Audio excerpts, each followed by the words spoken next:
আসসালামু আলাইকুম।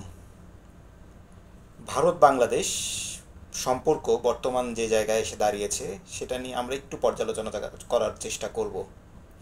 আমরা জানি যে 5ই আগস্ট যে গণঅভ্যুত্থানের মাধ্যমে সাবেক সরকারের যে পতন হয় এবং এরপর যে নতুন অন্তর্বর্তীকালীন সরকার আসে, এরপরে ভারতের সাথে বাংলাদেশের কিন্তু একটা সম্পর্কের ভাটা পড়ে গেছে। কারণ ভারত হচ্ছে বাংলাদেশের সবচেয়ে বড় প্রতিবেশী এবং এই প্রতিবেশীর সাথে আমাদের সবচেয়ে বেশি বাণিজ্যিক সম্পর্ক রয়েছে। কিন্তু এই বাণিজ্যিক সম্পর্ক আসলে বর্তমান যে সিচুয়েশন, বর্তমান পরিস্থিতিতে কিন্তু এই বাণিজ্যিক সম্পর্কের উপর যথেষ্ট প্রভাব ফেলছে। কারণ ভারতের সাথে বাংলাদেশের বাণিজ্য যে অনেকগুলি চুক্তি হয়েছিল, অনেকগুলি মেমোরেন্ডাম অফ আন্ডারস্ট্যান্ডিং হয়েছিল। তো এই চুক্তি এবং যে এমওইউগুলো আসলে বর্তমানে কি অবস্থায় আছে এবং সামনে এগুলি কি অবস্থায় যাবে, সেটা একটা অনিশ্চয়তার মধ্যে পড়ে গেছে। এবং এতে কোন পক্ষ আসলে সবচেয়ে বেশি ক্ষতিগ্রস্ত হবে, এটা আসলে আমাদের চিন্তার একটা বিষয় হয়ে দাঁড়িয়েছে। ভারত বাংলাদেশের যে বিজনেস, এই বিজনেসে কিন্তু সবচেয়ে বেশি বেনিফিটেড হচ্ছিল ভারত। কারণ গত 10-12 বছরে আমরা যদি একটু লক্ষ্য করি, আমাদের বিজনেস গ্রাফটাকে যদি একটু পর্যালোচনা করি, তাহলে দেখতে পারবো যে ভারত কিন্তু তাদের অন্যান্য দেশগুলির সাথে যে বাণিজ্যিক সম্পর্ক তৈরি করতে সক্ষম হয়েছে, তার মধ্যে সবচেয়ে বেশি কিন্তু বাণিজ্যিক সম্পর্ক তৈরি হয়েছে বাংলাদেশের সাথে। তাদের মোট পণ্য বাণিজ্যের প্রায় 2.6% কিন্তু এখন বাংলাদেশে, যেটা জাপান, কোরিয়া, ফ্রান্স, জার্মানি, যে অন্যান্য যে তাদের ব্যবসার জায়গাগুলি আছে, সেই জায়গাগুলির চেয়ে কিন্তু অনেক বেশি বাংলাদেশে।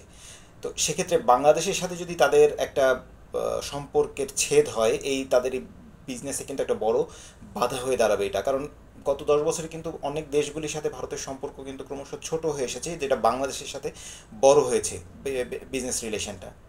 এরপর আবার তারা একটা ট্রানজিট ফ্যাসিলিটিও রিসেন্ট পাচ্ছিল বাংলাদেশের কাছ থেকে।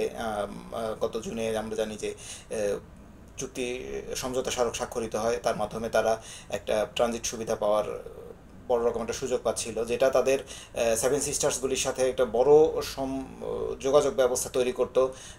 এবং তাদের বিজনেসের জন্য এটা একটা বড় সুযোগ তৈরি করতো। কিন্তু এটাও আসলে কতটুকু এফেক্টিভ হবে বর্তমান সরকারের বা পরবর্তী যে সরকার আসবে তাদের সাথে। এবং ভারতের সাথে সবচেয়ে বেশি বিজনেসটা ভারতে বাংলাদেশের সাথে যেটা করে, এটা হচ্ছে সুতা রপ্তানিতে এবং মেশিনারিজ, গার্মেন্টস মেশিনারিজ রপ্তানিতে। কিন্তু যদি ভারতের সাথে বাংলাদেশের সম্পর্ক কোনো কারণে খারাপ হয়ে যায়, বিশ্বের দ্বিতীয়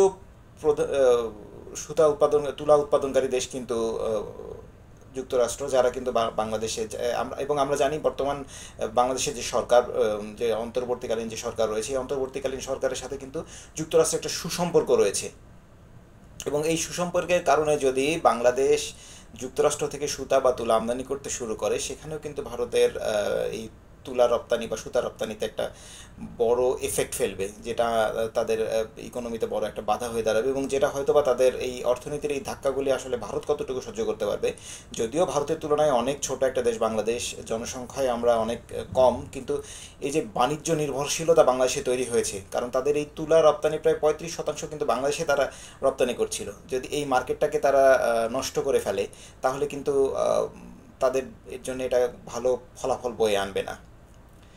আমরা জানি যে বাংলাদেশ ভারতের যে 2008 সালের পর থেকে যে সম্পর্ক, এই সম্পর্কে কিন্তু আমরা দেখেছি সবসময় ভারত কিন্তু আমাদের থেকে বেশি বেনিফিটেড হয়েছে এই সম্পর্কের কারণে। যদিও বড় প্রতিবেশীর সাথে সম্পর্ক রাখলে কিন্তু ছোট প্রতিবেশীরাই বেশি বেনিফিটেড হওয়ার কথা, কিন্তু আমাদের ক্ষেত্রে সেটা হয়নি।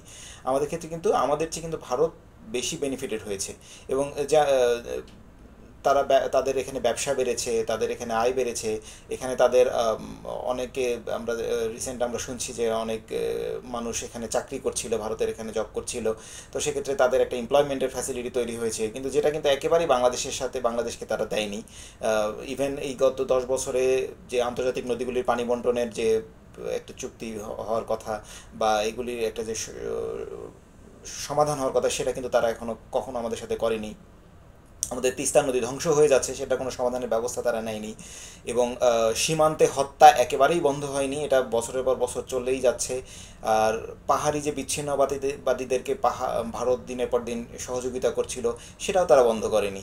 তো তাদের সাথে যে ব্যবসায়িক সম্পর্ক আমরা স্থাপন করেছি, তাদেরকে যে এই ফ্যাসিলিটিগুলি দিচ্ছিলাম, আমাদের বাজারটাকে তাদেরকে মুক্ত করে দিয়েছি ব্যবসা করার জন্য, তাদেরকে আমরা ট্রানজিট ফ্যাসিলিটি দিচ্ছি, এত এত সুবিধা দেওয়ার পরও কেন তারা আমাদেরকে আসলে এই গত 10 বছরের, আমরা জানি যে গত 15 বছরে আমাদের দেশে যে সরকারটা রয়েছিল, এই সরকারের সাথে ভারতের কিন্তু অত্যন্ত সুসম্পর্ক রয়েছিল। তারপরও এত সুসম্পর্ক থাকার পরও কেন আমাদের সাবেক সরকার এই যে আমাদের যে সমস্যাগুলি ছিল, এই সমস্যাগুলির কোনো সমাধানই তাদের কাছে করতে পারেনি, উল্টো তাদেরকে ট্রানজিট ফ্যাসিলিটি দিয়েছে, এবং এই ট্রানজিট ফ্যাসিলিটি থেকে আমাদের যে আয় হওয়ার কথা ছিল সেই আয়ও কিন্তু আমরা করতে পারিনি, বা সেই আয়ও কিন্তু শেষ পর্যন্ত যে চুক্তি স্বাক্ষরিত হয়েছে সেখানে কিন্তু সেই আয়ের কোনো প্রতিফলন আমরা দেখতে পাইনি। তো সেক্ষেত্রে ভারতের সাথে বাংলাদেশের সম্পর্ক আসলে সামনের দিনগুলিতে কোন জায়গায় যাবে সেটা আমরা জানি না। তবে পরবর্তী সরকার যেহেতু আমাদের বড় প্রতিবেশী, আমরা চাই না তাদের সাথে আমাদের কোনো দুঃসম্পর্ক তৈরি হোক। ইউক্রেন রাশিয়ার মতো আমরা ভয়ঙ্কর সম্পর্ক চাই না, আমাদের প্রতিবেশীর সাথে আমরা সুসম্পর্ক রেখে এগিয়ে যেতে চাই। আর কারণ ভারতের সাথে আমাদের সুসম্পর্ক হলে আমাদের ইকোনমির জন্যই ভালো, তার আমরা খাদ্যপণ্য আমদানি প্লাস অনেক র মেটেরিয়ালস আমদানির জন্য ভারতের উপর নির্ভরশীল হয়ে গেছি। যদিও এটা ভারতের সাথে সম্পর্ক নষ্ট হয়ে গেলে এমন না যে আমরা এগুলি আমদানি করতে পারবো না, কারণ আমাদের সাথে বর্তমান সরকারের সাথে আমরা আশা করি পশ্চিমা দেশগুলির অনেক ভালো সম্পর্ক রয়েছে, যেখান থেকে আমরা এই জিনিসগুলি সহজে আমদানি করতে পারবো। এবং চীনের সাথে ভারতের সাথে সম্পর্ক নষ্ট হয়ে গেলে চীনের সাথে কিন্তু আমাদের একটা ভালো সম্পর্ক তৈরি হবে। চীনের সাথে ভালো সম্পর্ক তৈরি হলে কিন্তু আসলে আমাদের এই প্রত্যেকটা সমস্যার কিন্তু একটা আদর্শ সমাধান হবে। তো সেক্ষেত্রে যদি আসলে আমাদের সাথে সম্পর্ক রাখলে ভারতেরই বেনিফিট, প্লাস আমরাও আসলে চাই আমাদের বড় প্রতিবেশীর সাথে আমাদের সম্পর্ক ভালো থাক। তাই তারা এই বর্তমান সরকারের সাথে একটা কোয়ালিশন করে একটা ভালো সম্পর্ক তৈরি করবে আশা করি। ধন্যবাদ সবাইকে।